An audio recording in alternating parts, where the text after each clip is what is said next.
আসসালামু আলাইকুম।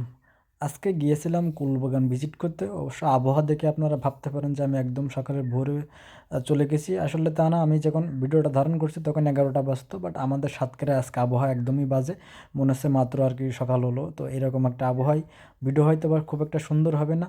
তো মূলত আমি সিজনাল কিছু বিজনেস করি। তা মেইন বিজনেস হচ্ছে আমার আমের বিজনেস। সিজনে আম থাকে, এমন কুলের বিজনেসটাও কম বেশি করা হয়। তো যারা পুরাতন দিনে আমাদের কাছে মাল নিতেন পাইকারি, তো তারা অবশ্য প্রচুর পরিমাণে জ্বালাচ্ছে বা এরকম আরকি ভালোবেসে হয়তোবা নক দিচ্ছে যে, "ভাই কবে দিবেন কুল?" আমাদের এখানে আসলে সাতক্ষীরায় একটু কুলটা লেটেই আসে। যেমন আম সবার আগে আসে। তো মোটামুটি কুলটা আমার মনে হয় সাতক্ষীরায় একটু লেটেই আসে। দেখতে পাচ্ছেন আমি যে বাগানটা ভিজিট করছি, এই বাগানে ম্যাক্সিমাম গাছই হচ্ছে আপনার থাই আপেল, অর্থাৎ বড় আপেল যেটা। আর এটা একটু আর্লি বাজারে আসে, শস্যপাতির দামও বেশিই থাকে। এই বাগানের কুল এখনও হারভেস্ট করতে এখনও ৮-১০ দিন লাগতে পারে। বাট এখন কিছু কিছু খাওয়া যাচ্ছে, বাট পুরোটা পরিপক্ক হয় না, এরকম স্বাদ এখনও কুলে আসে নাই। তো একদম ফুল স্বাদ আসতে হলে আপনার এখনও প্রায় ৭-৮ দিন লেট করা লাগতে পারে।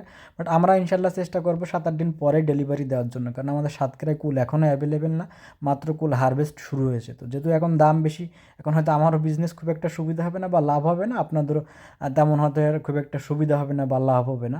তো আমি ইনশাল্লাহ আর ৮-১০ দিন পর থেকেই ডেলিভারি শুরু করব। আপনারা চাইলে তখন নিতে পারবেন। তো অবশ্যই কিন্তু কুল নিতে হলে আপনার ফুল পেমেন্ট পেইড করা লাগবে। তা না হলে আমি কিন্তু কুল বা কাঁচামাল, এই যেহেতু যে মালগুলা ব্যাক নেওয়া যায় না বা রিটার্ন করা যায় না, এই মালগুলো আমি টাকা ছাড়া কারোরই দেই না।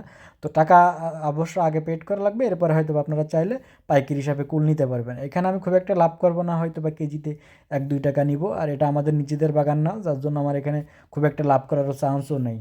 এই ভিডিও দেখার পর হয়তো অনেকেই প্রশ্ন করবেন যে, ভাই কুলের বাগানে লাভ কেমন? আমার মনে হয় কুলের বাগানে যথেষ্ট লাভ বা কুল চাষে যথেষ্ট লাভ বলা যায়। কারণ কুলে সবথেকে বড় সুবিধা, আপনার প্রতি বছরই ফল দেয় কম বেশি। আবহাওয়ার কারণে হয়তো বা একটু কম বেশি হতে পারে, বাট আপনার প্রতি বছরই ইনশাল্লাহ ফল দিবে। কারণ আমের মতো হয়তো ১ বছর হবে আরেক বছর হবে না, বিষয়টা এমন না। কারণ প্রতি বছরই আপনার কুল হারভেস্ট করার পরে ডাল কেটে ফেলানো লাগে, আবার নতুন করে ডাল হয়, সেখান থেকে আবার ফলন হয়। তো যারা কুলের বাগান করতে চান, বেশি বেশি জমি যাদের আছে, তারা চাইলে আপনারা কুলের বাগান করা যায়। কারণ এটা প্রতি বছরই আপনি কম বেশি একটা অ্যামাউন্ট পাবেন বা দাম পাবেন। বা চাইলে কুলের সঙ্গে সাথী ফসল হিসেবে অন্য কিছুও করা যায়। তো এই জন্য কুলটা মোটামুটি আমার কাছ থেকে আমের থেকে বেটার মনে হয়।